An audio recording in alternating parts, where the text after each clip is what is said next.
Welcome, beloved friends, to Daily God's Promise, Day 29.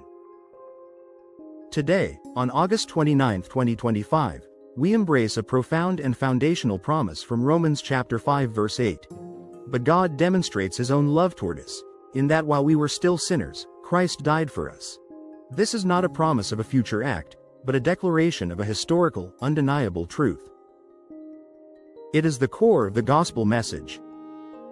The promise is that God's love for us is not conditional on our goodness, but is a proven fact established before we were ever worthy of it. 1. The demonstration of His love. The promise is not just that God loves us, it's that He demonstrates His love. The cross is the ultimate proof, the irrefutable evidence of His affection. God didn't just tell us He loves us, He showed us in the most sacrificial way possible. The promise is that we don't have to wonder if God loves us. We can look to the cross as the undeniable proof that His love is real, active, and for us. 2. The radical timing of His sacrifice. The most powerful part of this promise is the timing. While we were still sinners, Christ died for us. This is grace in its purest form. He didn't wait for us to clean up our lives. He didn't wait for us to earn His favor or become good enough.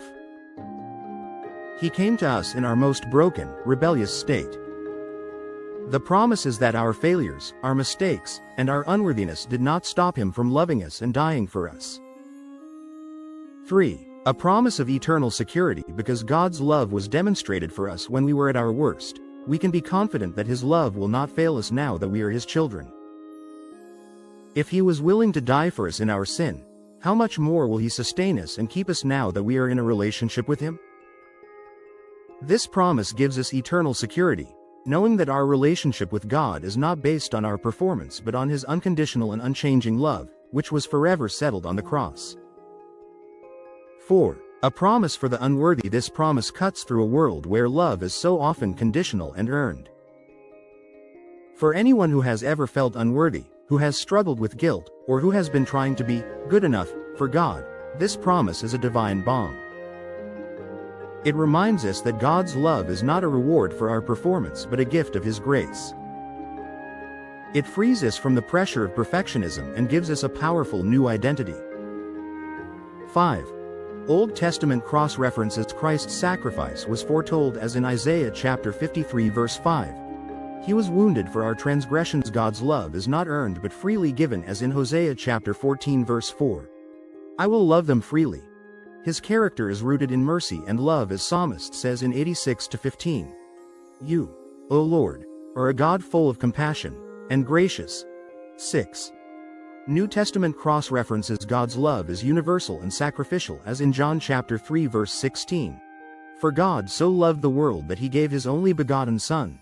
Grace is undeserved, yet lavish as in Ephesians chapter 2 verses 4-5. But God, who is rich in mercy, even when we were dead in trespasses, made us alive together with Christ. Love begins with God, not us, as in 1 John chapter 4 verse 10. Not that we loved God, but that He loved us and sent His Son.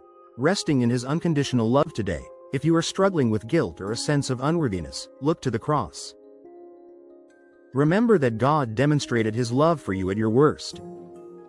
Rest in the glorious truth that you are deeply and unconditionally loved, not because of what you do, but because of who He is and what He has already done. May you find your freedom and identity in the unconditional love of God. God bless you and give you grace after grace.